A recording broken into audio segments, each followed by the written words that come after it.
Hey YouTube, Dawson Writer here. Welcome to my series review for Kisiryu Sentai Ryusoulger, the 4th dinosaur-based Sentai series.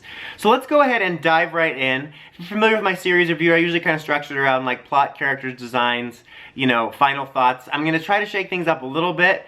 You'll see what I mean. I'm actually going to start by mentioning the designs because I always forget the designs till the very end, and then it ends up adding unnecessary links to the video. So I'm going to add the unnecessary link at the beginning. That's what a lot of series reviews are like that. I love the designs, that's what I'll say. I just wanted to bring attention to, that's definitely one of my favorite things about the series. I pretty much love all the designs, or at least like them across the board.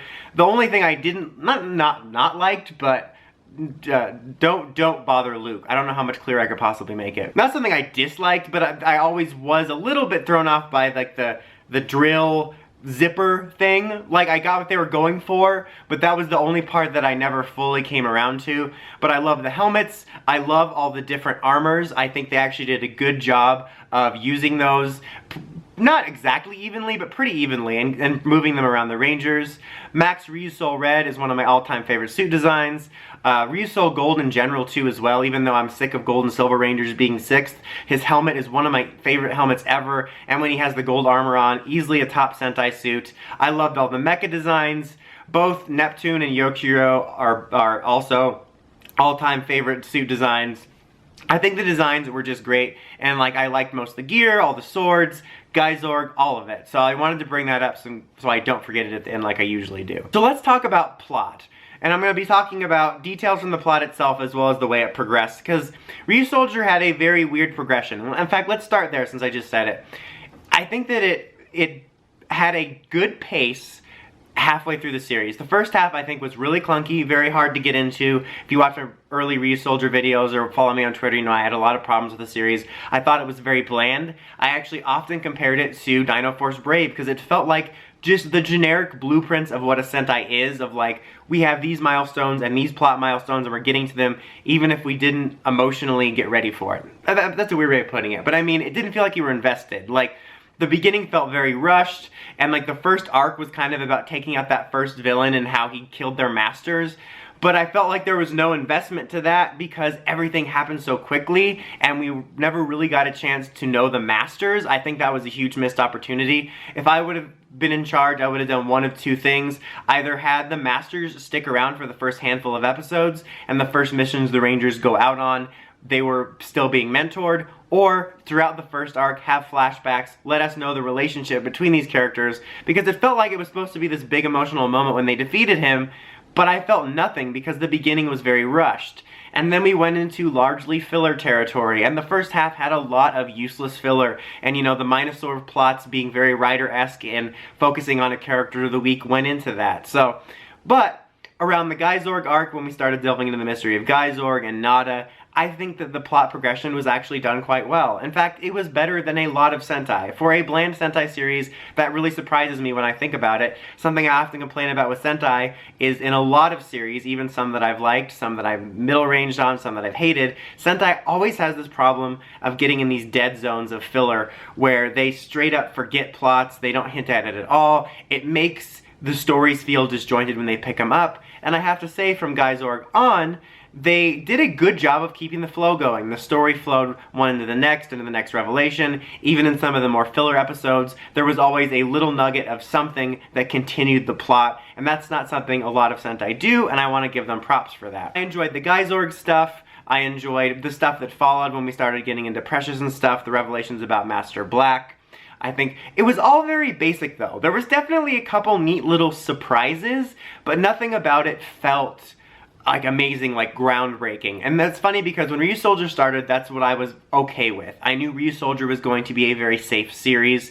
They were going for very safe motifs, trying to keep the brand afloat financially. It just seemed from all things we were hearing about the show and aesthetically that it was going to be a very safe year. And I remember saying when we first saw the pictures that I'm okay with that so long as we have a solidly enjoyable show. I'm not looking to break new ground here this year. I get that they're trying to play it safe. I don't mind that if you want to keep the brand afloat. Geysorg arc on, that's what we got. was a solidly enjoyable, kind of by the numbers Sentai show. Like, I was enjoying myself just fine. I wasn't really hating it too much. I definitely had my problems, but I wasn't absolutely like, oh my god, I can't wait to see the next episode. It was exactly what you'd expect out of a Sentai every week, kind of at a very base level. The beginning, though, very rough. I don't think very well done. Very boring in that respect. There is another aspect of the plot I want to talk about, but I'm going to do characters first. But that aspect of the plot is where I wanted to spend the lion's share of my discussion, which was missed opportunities. But character-wise, rather than break it down by individual character like I usually do, I'm going to kind of talk more broadly, because to be honest, I really didn't find that there were very many characters in this series that really were honed in on where I feel there were some true standouts. They all kind of just blobbed together for me as like, they were an okay cast. I think by the end I liked them all just fine. There were some elements I disliked more than others, some I liked a little bit more than others, but unlike some previous series, there wasn't any clear standouts, and I felt that there was some missed opportunities with development. I mean, Ko, on paper, is kind of like that energetic crackhead Red, but not fully. It's like he was initially written to be that way, but they sedated him, so he was held back a little bit, so he was never fully that annoying.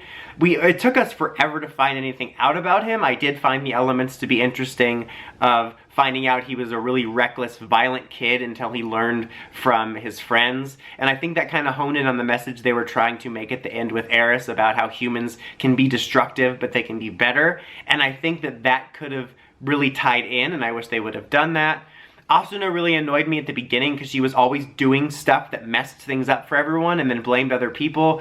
But I liked her okay by the end. You know, I liked the episode with her and Ko bonding when she was sick. Melt always just for me was kind of the responsible blue character. Like, I know that there were some episodes, and I'm sure there were some episodes that focused on them that connected with you more than me, but for me, they just kind of, I don't remember anything significant. Like, I don't remember any significant developments that felt like this is a turning point. The same thing for Toa. I feel like Toa and Asuna are both characters that annoyed me because of things they have, and their development for me was just that they mellowed out and I became okay with them by the end of the series. If I had to pick a favorite amongst the core group, it would probably be Banba, because I found him to be the most interesting. I'm a sucker for sort of those loner characters that sort of, you know, come around in the end. And I always like that even as he came around, he's just over everyone's shirt. I loved that about his character through the whole series, and so he's probably my favorite. Kanalo was okay, you know. I kind of grew to be okay with him as well, and be amused by his bit about marriage, and there was actually a couple decent bits about his perspective on love. But he kind of ties into a larger problem I have with Six Rangers, is I don't feel that they're impactful characters anymore. They just show up to be like, here's a shiny new toy, which is a lot of stuff, but then there's no interesting things about the character. It's just like a one-note bit. It's like one of the male protagonists on Pokemon, like Silent or Clement, where the future is now thanks to science, I'm a connoisseur. That's what Six Rangers I feel have become to me. And then with side characters, I have to mention that old master character who was at the beginning of the series, who I didn't think was going to be a series regular, but I thought he was going to be reoccurring, and he showed up like at the beginning, maybe once, quarter of the way through, halfway through, and then at the end. So I don't know what that was about.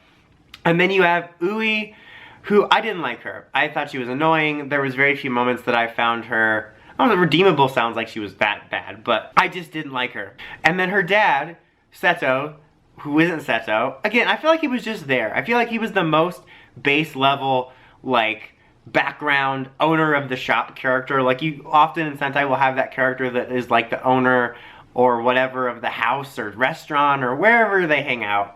And he just felt like the most base level of that. I never learned his name, don't care to. The Seto stuff was kind of interesting and led to some funny bits, but I don't know, maybe it would have been more interesting to just make him Seto. The Ryusoul tribe members live a long time, and I would have rather seen that, and maybe could have tied Ui to it too.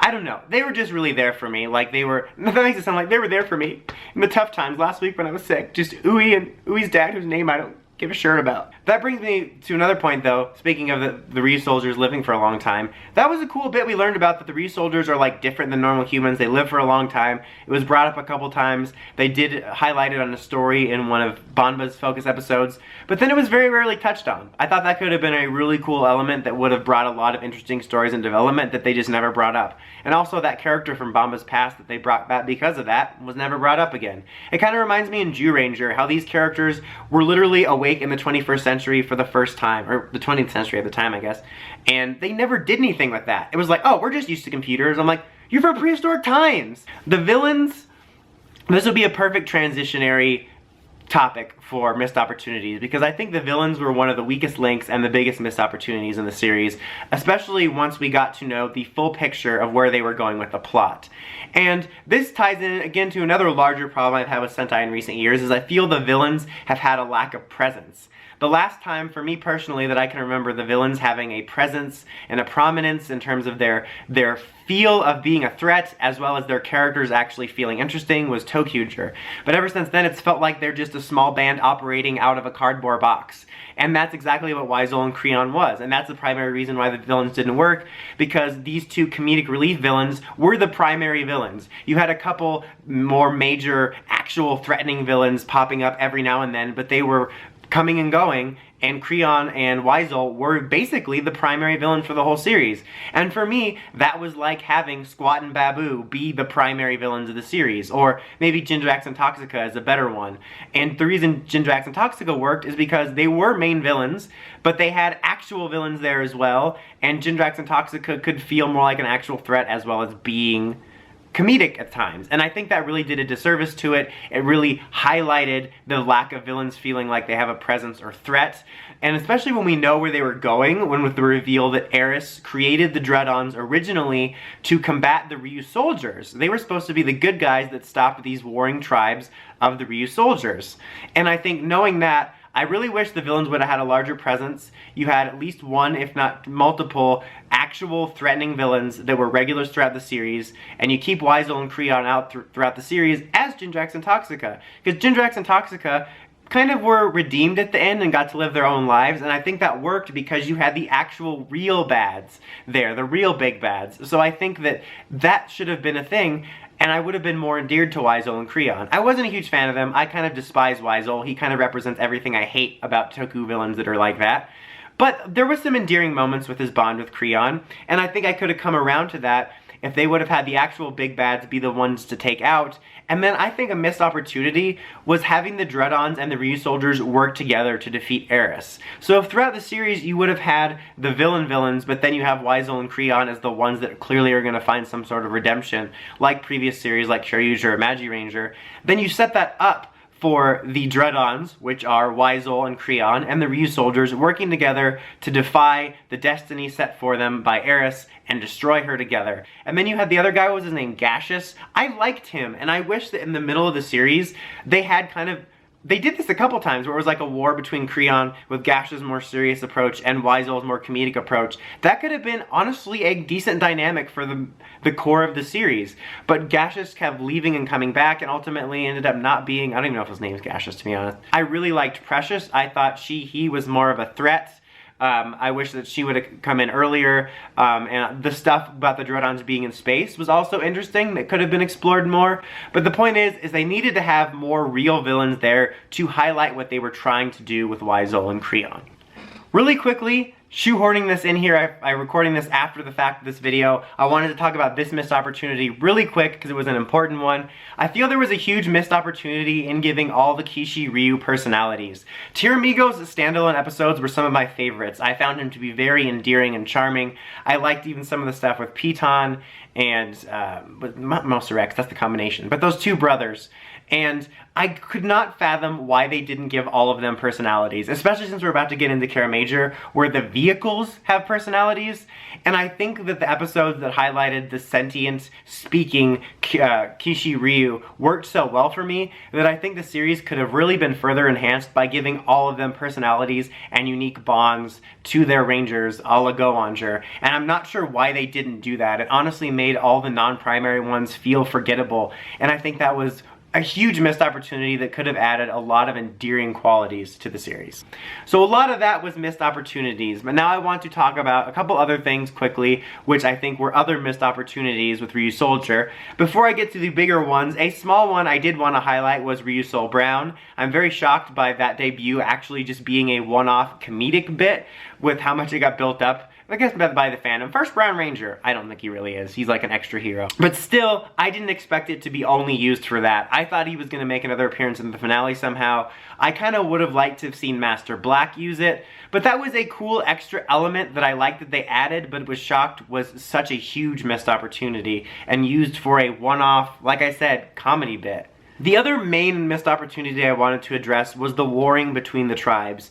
That was a storyline touched on a couple times throughout the series, and it also was the reason for Eris wanting to stop them with the Dreadons and stop Earth in general, and I think that could have been a much more major element. It was brought up for the first few episodes when Ryusoul Gold was introduced, and then it was brought up once more when they did the big combo because they wanted to illustrate how powerful it was. But other than some casual mentions here and there, it was hardly touched on after that. And I think that could have been a more longer running story. And I really wish that Yorkuro would have been accompanied by a 7th Ryusoulger from the Sky Tribe and really emphasize the fact that these tribes that had such a destructive history, the land, sea, and sky, were now working together as the Ryusoulger, could have been not only right for lots of material throughout the series, which could have just enhanced everything, but it really would have made the conclusion they were going for all the more satisfying. Where Eris was talking about humans never learn, or Ryusoulgers, or whatever, living things never learn, they're always destroying, but then the Ryusoulgers coming up as this shining example of these previous tribes that were causing all this disharmony were now working together. And I feel like they were going for that, but, and not, the Sky Tribe Ranger doesn't necessarily have to be there. I think the suit design would have looked cool if it was like an icy blue or white or something. But that's beside the point. No, that's the main point. He doesn't necessarily have to be there. He or she, or whatever it would have been.